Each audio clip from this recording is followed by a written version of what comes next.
네, 오늘 이 본문으로 요한복음 16번째 시간 사마리아를 통과하여야 하겠는지라 라는 제목으로 함께 은혜 나누기를 원합니다. 오늘부터 요한복음 4장으로 들어갑니다.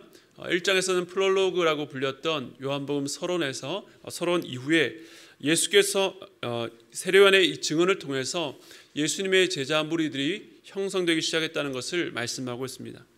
그리고 2장에서는 예수님께서 두 지역에서 행하셨던 두 가지 사역이 소개됩니다. 먼저는 갈릴리 가나 혼인잔치에서 물을 포도주로 바꾸신 사건, 바로 첫 번째 표적이었습니다. 그리고 예루살렘 성전으로 가셔서 장사꾼들을 쫓아내시며 성전을 정화하셨던 사건입니다. 흥겨운 축제 분위기의 혼인잔치와 거룩하고 경건한 성전은 상반된 공간이지만 주님께서는 이 두 곳에서의 사역을 통해서 진정한 기쁨은 이 정결의 완성에서 오며 물을 포도주로 바꾸는 본질을 변화시키는 능력으로 이루실 것을 말씀하신 것입니다. 무엇보다 이 일이 참된 성전의 회복을 통해서 이루시겠다는 의지를 보여주셨습니다. 그러므로 어울리지 않는 듯한 보이는 두 사건은 실제로는 서로 연결되어서 예수께서 앞으로 행하실 사역을 예고하는 것입니다. 그리고 이제 3장과 4장에서 니고데모와 사마리아 여인이라는 두 인물을 만난 예수님의 이야기가 나옵니다. 사실 니고데모와 사마리아 여인은 여러 가지 면에서 대척점에 있다라고 할 수 있습니다. 니고데모는 바리새인으로서 유대인의 지도자였습니다. 그는 종교적인 면에서나 그의 생활적인 면에서 모범적이고 존경을 받는 선생이었습니다. 산헤드린 공의회 회원으로서 아주 높은 지위에 있었습니다. 그야말로 유대인 중에 유대인이라고 말할 수 있는 그런 사람이었습니다. 그러나 오늘 본문에 등장하는 여인은 유대인들이 멸시하는 사마리아 사람이요, 또 여자요, 남편이 5 있었으나 지금은 또 다른 남자와 살고 있는 참으로 사연이 기구한 인물이었습니다. 그런데 니고데모는 밤중에 예수님을 찾아와서 말을 건 반면에 예수께서는 이 사마리아 여인을 한낮에 만나서 먼저 말을 거셨습니다. 이처럼 두 인물과의 이야기는 서로 다른 것 같지만 사실은 앞서 있었던 두 가지 사건과 마찬가지로 밀접하게 연결되어 있습니다. 왜냐하면 니고데모를 만나셨던 예수님과 이 사마리아 여인을 만난 예수님이 서로 다른 분이 아니라 한 인격, 하나님의 아들이시며 위로부터 오신 예수님이기 때문입니다. 오늘 본문은 이 3장 후반부에서 본 것처럼 사람들의 관심이 세례요한에게서 예수님께로 옮겨가는 시기였습니다. 이에 대해서 세례요한은 그는 흥하여야 하겠고 나는 쇠하여야 하리라 라고 고백함으로써 이제 옛 시대가 끝이 나고 언약 성취의 시대, 바로 온 인류가 기다려왔던 그 메시아가 오셔서 모든 것을 회복시키시길 시작하실 그때라는 것을 알렸습니다. 그런데 이 상황에 대해서 인지한 것은 세례요한만이 아니었습니다. 오늘 본문 1절 우리 함께 읽겠습니다. 시작. 제자를 삼고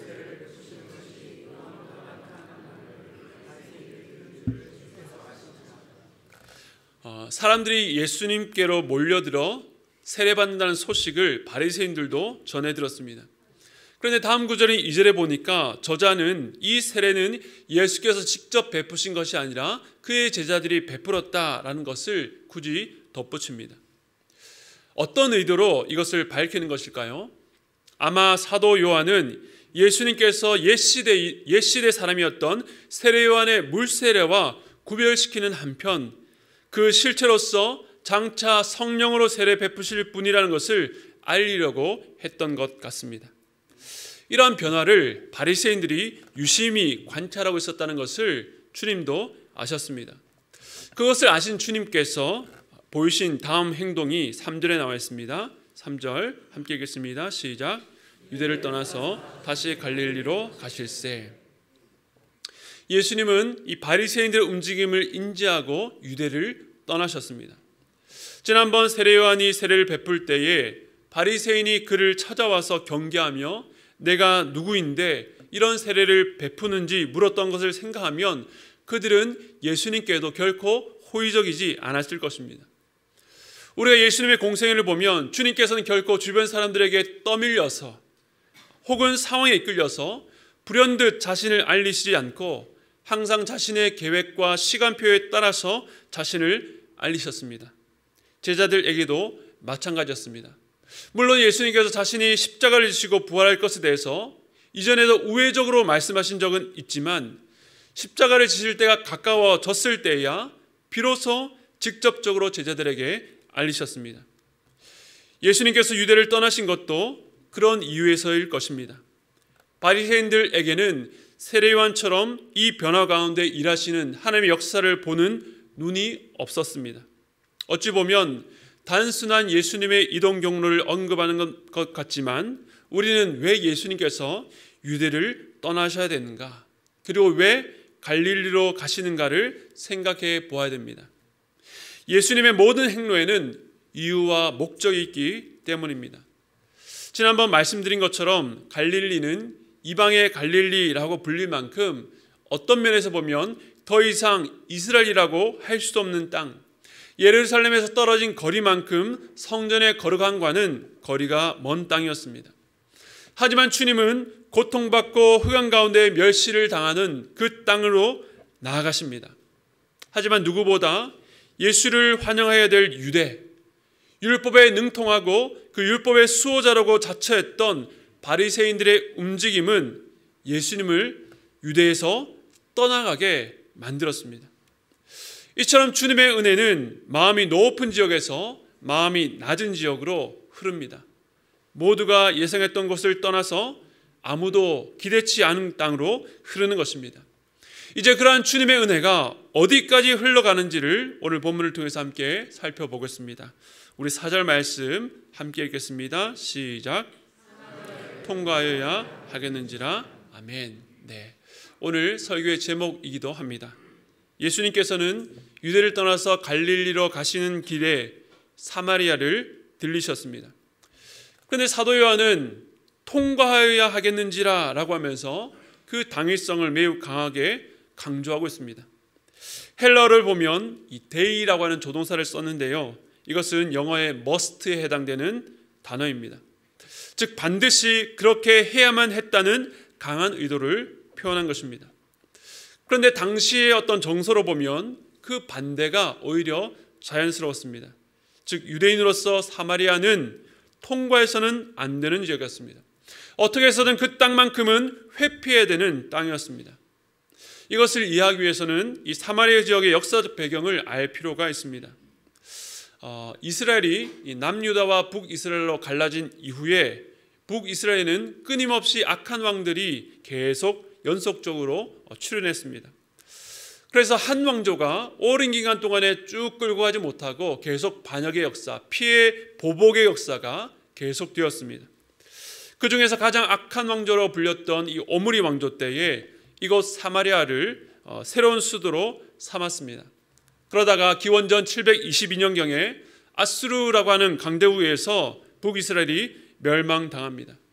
그런데 아수르는 그들이 지배했던 나라를 속국 삼아서 조공을 바치게 하거나 대리 통치하게 하지 않고 자기들이 정복한 나라들의 포로들을 이주시켜서 살게 했습니다. 그러니까 북이스라엘을 정복한 뒤에 많은 사마리아인들을 잡아다가 다른 땅으로 이주시켰고 또 다른 나라의 포로들을 사마리아에 와서 살게 만든 것입니다. 이처럼 서로 다른 민족이 함께 살면서 서로 통혼하면서 결국 그들의 민족성을 무너뜨리는 이 교묘한 통치 방식을 택한 것이죠. 이렇게 사마리아에 이주해서 살게 된 이방인들은 그저 몸만 오지 않고 그들이 자신들의 지역에서 고향 땅에서 섬겼던 그 이방의 우상들을 갖고 오기 시작했습니다. 이제 사마리아는 전 세계 사람들의 집합소이면서 각종 우상들의 전시장이 되었습니다. 이때에 하나님께서는 사마리아의 사자들을 보내서 사람들을 죽이셨습니다. 동물 사자들 말이죠. 사람들이 이 일로 말미암아 아수르 왕에게 보고했습니다. 그러자 왕이 사마리아 땅에 신의 법을 몰라서 그런 재앙이 일어난다라고 하면서 그들이 사로잡았던 제사장들 가운데 한 사람을 그 땅의 신의 법을 가르치게 파송했습니다. 그런데 우리가 아는 것처럼 사실 북이스라엘의 제사장 역시 제대로 된 제사장이 아니었기 때문에 사마리아에는 매우 이상한 종교가 생겨났습니다. 열왕기하 17장 41절 말씀 우리 함께 읽겠습니다. 시작.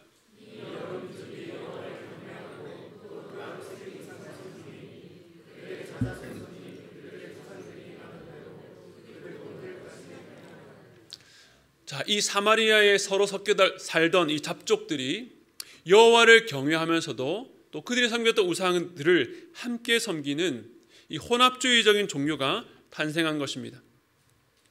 작년에 설교하고 또 올해 다락방 교재로 지금까지 공부하고 있는 느헤미야를 보시면 사마리아인들이 나옵니다. 성벽 재건을 방해했던 그 많은 세력들 가운데 대표적인 세력이 바로 이 사마리아인들이었습니다. 그 이전에 이 포로 귀환한 사람들이 성전을 건축하려 할 때에도 그들은 그때에도 방해했습니다. 그런데 처음부터 방해하라고 했던 것은 아니었습니다. 처음에는 그들도 함께 와서 이 성전 건축하는 일에 자신들도 돕겠다라고 했습니다. 그런데 당시에 총독이었던 스룹바벨이 너희는 우리와 상관이 없다라고 말하면서 단칼에 그들의 제안을 거절했습니다. 사마리아인들은 오랫동안 혼합주의적인 종교의 모습을 갖고 있었기 때문에 이제 포로에서 귀환해서 성전을 세우고 여호와 신앙을 회복하려고 하는 그 일에 함께할 수가 없었던 것입니다. 그런데 섭섭한 이 사마리아인들은 계속 그 일을 방해했고 결국 성전 건축을 한동안 중단되게 만들기도 했습니다. 그 이후에 사마리아인들은 예루살렘에 있는 성전을 거부하고 세겜 근처의 그리심산에 성전을 짓기도 했습니다. 그리고 그 성전은 그 후에 유대인들에 의해서 다 무너지기도 했습니다. 그들은 구약 성경 전체를 받아들인 것이 아니라 모세 오경의 내용을 그것도 수정해서 사마리아 오경이라는 것을 만들기도 했습니다. 이처럼 그들은 오랜 기간 동안에 나름대로 여호와 신앙을 지켜왔지만 어그러진 신앙 전통 속에 왜곡된 신앙을 갖게 된 것입니다.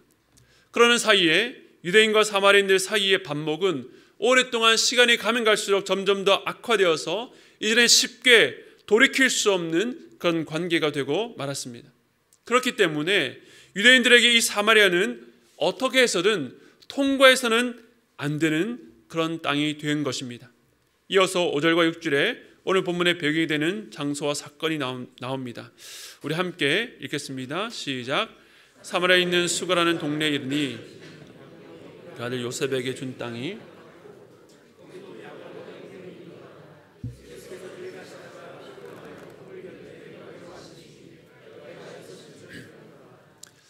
오늘 본문의 장소는요 사마리아 성 근처의 수가라는 동네였습니다. 그런데 이곳은 야곱이 아들 요셉에게 준 땅과 가깝고 야곱의 우물이 있었던 곳, 즉 하나님의 은혜가 머물렀던 땅이었습니다. 야곱과 요셉은 이스라엘 백성들에게 있어서는 너무나도 특별한 이름들입니다. 특별한 조상들과 관련 깊은 이 땅이 현재 멸시와 천대를 받는 땅, 그 유대인들이 지나가려고도 하지 않는 그런 땅이 된 것입니다. 참으로 안타까운 일이죠. 예수께서 바로 이 지역에 우물 곁에 앉으셨는데 그때가 6시, 즉 지금의 시간으로 정오였습니다. 가장 해가 뜨거울 그때에 마침 그 우물로 나온 여인이 있었습니다. 제자들은 동네에 먹을 것을 사러 갔기 때문에 그곳에는 오직 예수님과 그 여인만 있었습니다. 예수님께서 그 여인에게 먼저 말을 건네셨습니다. 물을 좀 달라. 그런데 이 여인의 반응이 심상치 않았습니다. 우리 9절 말씀 함께 읽겠습니다. 시작. 사마리아 여자가 이르되 유대인으로서 어찌하여 사마리아 여자인 나에게 물을 달라 하나이까 하니 이는 유대인이 사마리아인과 상종하지 아니함이로라. 여러분 구약을 보시면 이 하나님의 백성들에게 나그네를 접대하는 일, 나그네를 대접하는 일이 굉장히 중요했습니다. 그런데 이런 문화는 유목민 전통, 특별히 사막이나 광야가 많은 이 중동 지역에 폭넓게 이어져 온 덕목이기도 했습니다. 사막이라는 절박한 환경에서 누구나 길을 잃고 생명의 위협을 받을 수 있었기 때문에 잘 모른다 할지라도 이 나그네를 대접하고 돌보는 문화는 곧 자신이 당할지 모르는 재앙을 피하기 위한 사회적 보호 수단이기도 했습니다. 그런데 이러한 환대 문화에도 불구하고 이 사마리아 여인은 예수님께 굉장히 공격적으로 반응합니다. 어떻게 유대인으로 사마리아 여자인 자신에게 물을 달라고 요청하는지 묻습니다. 물을 달라는 요청에 이 유대인과 사마리아인 사이에 그 역사 속에 쌓여 있는 적대적인 감정을 그대로 고스란히 드러내고 있습니다. 그런데 이것은 유대인들도 만만치 않았습니다. 나중에 예수님과 제자들이 사마리아인의 한 마을에 들어갔는데 그들이 예수님을 받아들이지 않았을 때에 보인 제자들의 반응입니다. 누가복음 9장 54절 함께 읽겠습니다. 시작. 제자 야고보와 요한이 이를 보고 이르되 주여 우리가 불을 명하여 하늘부터 내려 저들을 멸하라 하기를 원하시나이까. 사마리아인들의 불신앙에 대해서 제자들이 분노해서 그 동네에 불을 내리려고 하고 있습니다. 그런데 사실 이전에 그 제자들이 다른 동네에 다닐 때에도 예수님을 배척하고 거부했던 자들은 늘 있어 왔습니다. 그러니까 지금 야고보와 요한이 쏟아내는 분노는 단지 저들의 불신앙, 완악함 때문만이 아니라 사마리아와 유대라고 하는 특수한 관계가 개입되어 있다는 것을 알 수 있습니다. 예수님께서는 이처럼 유대인과 사마리아인 사이에 수백 년간 계속된 갈등 속으로 친히 들어오신 것입니다. 그런데 예수님께서 그렇게 힘겨운 걸음을 하고 계신데 그 여인은 이 만남을 전혀 달가워하지 않습니다. 목마르다고 하신 주님께 물 한 잔 건넬 생각도 없는 것 같습니다. 그런데 주님이 여전히 그 자리를 떠나지 않고 그에게 말을 걸고 있습니다. 왜 그럴까요? 우리 요한복음 3장 16절 말씀 함께 읽겠습니다. 시작. 하나님이 세상을 이처럼 사랑하사 독생자를 주셨으니 이는 그를 믿는 자마다 멸망하지 않고 영생을 얻게 하려 하심이라. 아멘.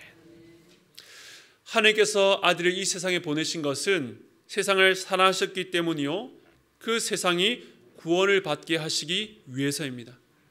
지난번 설교 때도 말씀을 드렸지만 여기서 말하는 세상이란 결코 하늘에서 호의적인 그 하나님의 오심을 환영하고 기다리는 세상이 아니었습니다. 오히려 하나님을 거부하고 대적하는 세상입니다. 그대로 내버려두면 멸망당할 수밖에 없는 세상을 위해서 독생자를 보내셨다라고 말씀하십니다. 그런데 독생자 예수 그리스도 역시 하나님이 보내셨으니 억지로 어쩔 수 없이 수동적으로 오신 것이 아닙니다. 오늘 말씀은 아들이신 예수께서 이 땅에 오심이 어떤 모습이 있는지를 보여줍니다. 예수님께서는 자신을 거부하는 땅뿐만 아니라 모든 유대인들이 거절하는 땅이었지만 그 땅을 통과하여야 하겠는지라 라는 마음으로 오셨고 끊임없이 적대감으로 밀어내고 있는 이 사마리아 여인에게 계속 말을 건네십니다.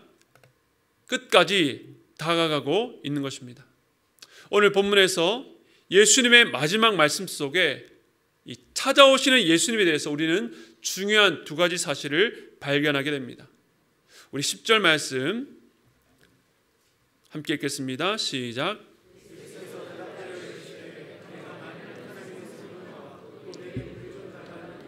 누구인 줄 알았더라면 내가 그에게 구하였을 것이요 그가 생수를 내게 주었으리라. 아멘. 이 예수님 말씀에서 우리가 깨달을 수 있는 그 첫 번째는요, 예수님은 마음 깊은 곳을 아시는 분이라는 것입니다. 예수님은 우리의 마음 깊은 곳을 아십니다. 예수님께서는 자신을 향해서 적대적으로 나오는 여인의 태도에 대해서 유대인과 사마리아 사이에 역사적 갈등이 이유라고 생각하지 않으셨습니다. 만약 우리가 외부자로서 지금까지의 대화를 들었다면 우리라면 이 여인에 대해서 어떻게 생각했을까요? 저도 오랫동안 통원해 와서 정체성을 잃어버린 혼혈인이잖아. 역시 사마리아인은 어쩔 수 없어. 거기다 저 여자는 사생활 아주 문란하다며, 아니 인간적으로서 기본적인 예의가 있어야지. 지친 나그네가 물 좀 달라고 하는데 어떻게 저렇게 대할 수가 있는가? 우리라면 그렇게 생각하지 않았겠습니까? 그러나 주님께서는 이 여인이 왜 이런 태도를 취하는지 원인을 아셨습니다. 당신이 그렇게 반응하는 것은 당신이 사마리아 출신의 사람이기 때문이라거나 수준 이하의 질이 나쁜 사람이라서가 아니다. 너는 아직 하나님의 선물이 무엇인지, 그리고 당신 앞에 서 있는 내가 누구인지 몰라서 그렇다라고 말씀하셨습니다. 그녀는 몰랐지만 예수님은 아셨습니다. 먼저 그에게 필요한 하나님의 선물이 무엇인지 아셨습니다. 여기서 말하는 하나님의 선물이 무엇입니까? 오늘 본문 끝에 보니까 바로 생수입니다. 살아있는 물, 고여있지 않고 흐르는 물, 생명을 주는 물입니다. 예수님은 우물가에서 만난 여인에게 물을 달라고 요청한 대화에서 그에게 생수가 필요하다는 것을 알리셨습니다. 그리고 바로 자신이 그것을 그에게 줄 수 있다는 것을 알리기를 원하셨습니다. 저는 이 말씀 속에서 예수님께서 이 여인을 얼마나 깊이 알고 계신지를 보게 됩니다. 예수님은 이 여인을 그가 속해 있는 역사적 맥락에서, 그가 속한 어떤 공동체의 시각에서, 과거로부터 지금까지 살아온 그의 과거의 삶으로 그저 외부자의 시선으로 보지 않고 비난하지 않고 판단하지 않고 그가 왜 이렇게밖에 반응할 수 없는지를 깊이 이해하고 계셨던 것입니다. 여러분, 예수님께서 한 영혼을 사랑하셔서 우리에게 다가오신다는 것은 하나님의 선물, 구원을 우리 앞에 준비해 놓으시고 자, 이게 얼마나 귀한 건지 아니? 진짜 귀한 거니까 받을래 안 받을래 라며 선택하라는 것이 아닙니다.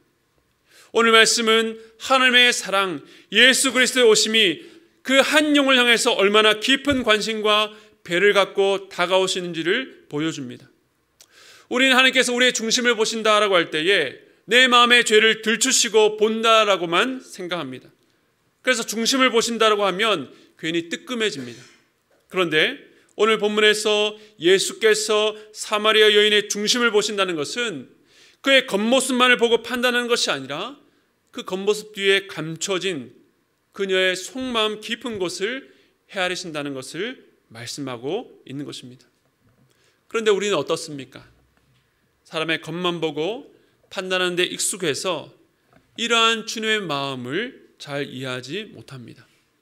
우리처럼 예수님도 우리를 향해서 그렇게 평가하고 판단하실 것이라고 생각합니다. 때로 아이들이 집에서 버릇없는 행동을 할 때에 아빠로서 아이들이 왜 그랬는지 그 마음을 알려고 하기보다 재판관이 되어서 정죄하고 혼부터 내는 경우가 참 많습니다. 그리고 그렇게 한바탕 혼내고 나면 시간이 꼭 지나서 후회할 때가 참 많습니다.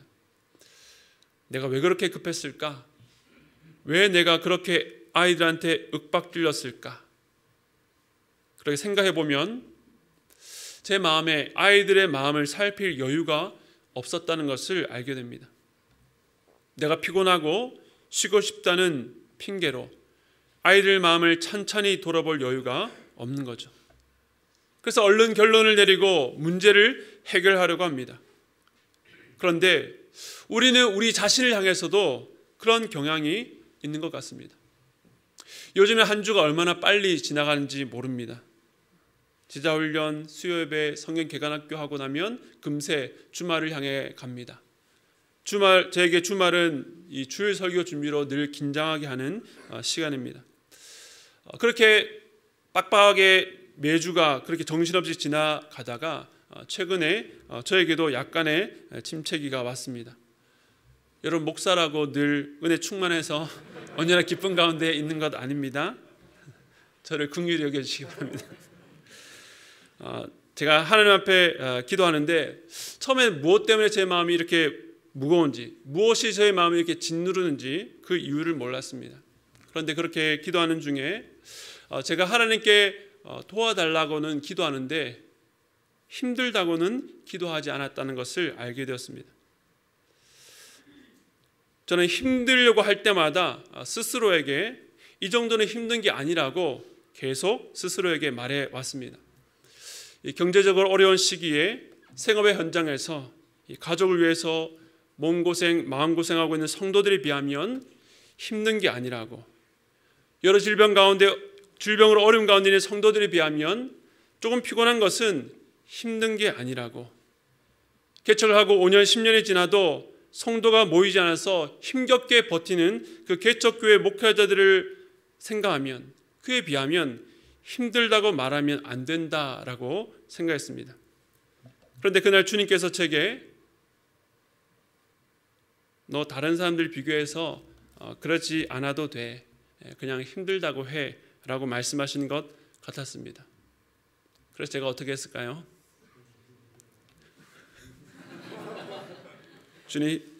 주님께 힘들다고 했습니다. 하나님께서는 제 마음 깊은 곳을 알아주시는 것 같았습니다. 사랑하는 성도 여러분, 하나님께서 여러분의 마음에 다가가십니다. 다른 사람들이 이해하지 못하는 여러분을 우리 주님은 알고 계십니다. 믿지 않는 배우자나 가족으로 인해서 기도하고 있는 우리 지체들의 소식을 듣습니다. 이렇게 좋은 예수님을 모르고 함께 신앙생활 얼마나 좋을 텐데 왜 그렇게 사는지 마음이 어렵고 답답하실 것입니다. 왜 그렇게 교회 다니는 것을 싫어하고 또 우리 가족을 어렵게 하는지 많이 힘드실 것입니다. 그런데 그분들이 왜 그러실까요? 하나님의 선물과 예수님이 누구인지 모르기 때문입니다. 주님께서 사마리아 여인을 기다리시며 그의 겉으로 드러나는 행동이 아니라 그의 마음을 헤아리신 것처럼 주님의 눈으로 여러분의 가족들을 바라보시기 바랍니다. 지금 이 자리에도 과거에 아무리 어르고 달래도 이 하나님의 선물과 예수가 누구신지 몰랐던 분이 같은 신앙 안에 들어와서 비록 늦게 믿었지만 너무나도 신앙생활을 잘 하고 계신 분들이 있습니다. 여러분이 답답해하는 그 영혼을 위해서 우리 주님은 그 앞에서 여전히 기다리고 계시며 그에게 주님의 때에 자신을 나타내실 것입니다. 우리에게도 마찬가지입니다. 주님은 우리의 마음을 그 누구보다도 잘 아시고 우리에게 자신을 나타내기를 기다리고 계시는 것입니다. 예수님 마지막 말씀에서 우리가 깨달아야 될 그 첫 번째는요, 예수님은 겉모습만 보고 판단하지 않으시고 우리의 마음 깊은 곳을 헤아려 주신다는 것입니다. 이제 두 번째입니다. 10절 말씀을 우리 다시 한 번 더 읽겠습니다. 시작.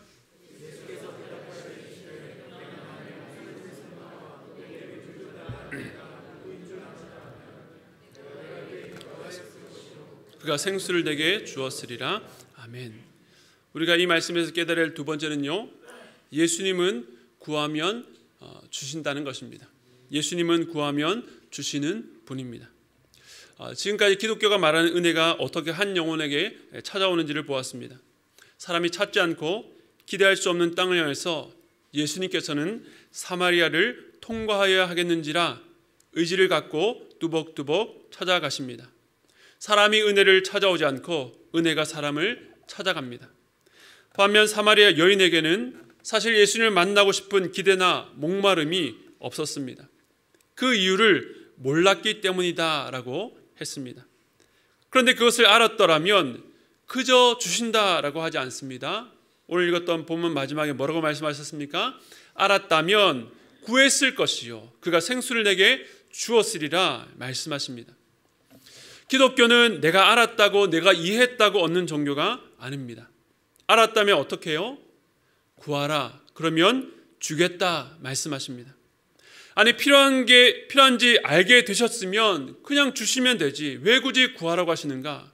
너무 구차한 것 아닌가? 라고 생각하는 분이 있을지 모르겠습니다. 그런데 사랑하는 성도 여러분, 우리가 구하는 분은 우리에게 줄까 말까를 고민하거나 이리저리 재는 분이 아닙니다. 우리가 구하는 분이 누구십니까? 좋으신 아버지라고 말씀하십니다. 우리에게 주시되 누르고 흔들어 넘치도록 주시는 풍성하신 분입니다.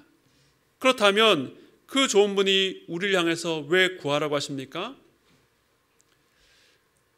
두 가정이 있다라고 생각해 봅시다. 한 가정은 자녀들에게 필요한 것을 부모가 미리 알아서 착착 다 줍니다. 다 제공해 줍니다. 그런데 두 번째 가정은 자녀가 때마다 시마다 부모님께 필요한 것을 구합니다. 여러분, 이 두 가정의 분위기가 어떻게 다를까요? 첫 번째 가정은요, 대화가 별로 필요 없습니다. 그런데 두 번째 가정은요, 시끄럽습니다. 부모와 자식 간에 끊임없이 대화합니다. 달라고, 왜 안 주시냐고, 이것 때문에 안 준다고 계속 대화합니다. 어떤 가정이 더 건강하겠습니까? 당연히 두 번째 가정입니다. 우리를 사랑하시고 풍성하신 분에게 구하고 그에게서 받는다는 것은 이 땅 위에서 아무나 누릴 수 없는 참으로 놀라운 복입니다. 예수님께서 구하라 그러면 주시겠다라고 하는 것은 우리에게 필요한 것으로 우리를 조정하기 위해서가 아닙니다. 하나님의 자녀로서 예수의 이름으로 구할 때 받는 복을 너희가 누려야 될 것 아니냐, 그 특별한 관계 속으로 우리를 초대해 주시는 것입니다. 아무나 구할 수 있는 것이 아닙니다. 그러므로 하나님께서 다 알아서 주시겠지, 뭘 구하고 그래? 아니요, 내게 필요한 것을 구하셔야 됩니다. 구할 수 있는 특권을 많이 사용하시기 바랍니다. 우리는 하나님께 간절히 구하고 요청하면서 우리의 마음이 더욱더 겸손해집니다. 나는 주님의 공급하심 없이는 살 수 없는 존재구나. 내가 스스로 설 수 있는 자가 아니라 이렇게 주님을 의존해야 살 수 있는 존재구나. 그리고 주님께서 채워주실 때에 감사하게 됩니다. 그렇게 구하고 받으며 주님과 더욱더 친밀한 가운데 들어가는 것이죠. 그래서 예수님은 이 여인을 찾아오셔서 자신을 알리십니다. 이 여인에게 정말 필요한 것이 무엇인지, 그리고 그것을 구하며 받는 인생을 살라고 하십니다. 우리는 모두 사마리아 여인과 같은 자였습니다. 은혜가 무엇인지, 내게 진정 필요한 것이 무엇인지 예수님께서 어떤 분이신지를 전혀 몰랐습니다. 때로 몰라서 무례하게 대하기도 했습니다. 이 땅 위에서 우리를 제대로 이해하는 사람도 없었습니다. 그러나 주님께서는 그 사마리아를 통과해야 하겠는지라 우리를 내버려두지 않고 우리를 향해서 오셔서 자신을 알려주시는 분입니다. 혹시 이 자리 가운데 있는 분들 중에 이러한 주님을 모르는 분 계십니까? 제가 예언을 하겠습니다. 우리 주님은 여러분을 끝까지 추격하실 것입니다. 여러분은 이 세상 누구보다 이해하시며 여러분의 인생의 목마름을 해결하실 수 있는 능력이 있으십니다. 그러므로 그 주님께로 나오시기 바랍니다. 그 주님을 향해서 마음을 열고 한 걸음 나오시기 바랍니다. 그리고 그 은혜를 이미 아시는 분 계십니까? 그냥 아는 것에 머물지 말고 주님께 구하시기 바랍니다. 주님은 그 생수의 강이 우리 안에서 끊이지 않고 계속 흘러가게 하실 것입니다. 우리의 모든 목마름을 해결해 주시며 우리 영혼의 곰핍을 일으켜 주실 것입니다. 그러므로 주님의 임재를 구하시기 바랍니다. 여러분의 삶 가운데 주님의 함께 하심을 날마다 구하시기 바랍니다. 그래서 구하고 받는 삶, 구하고 그것을 누리는 삶을 통해서 주님께서 우리를 위해서 예비하신 그 놀라운 은혜를 마음껏 누리는 저와 여러분의 삶이 되시기를 간절히 축복합니다.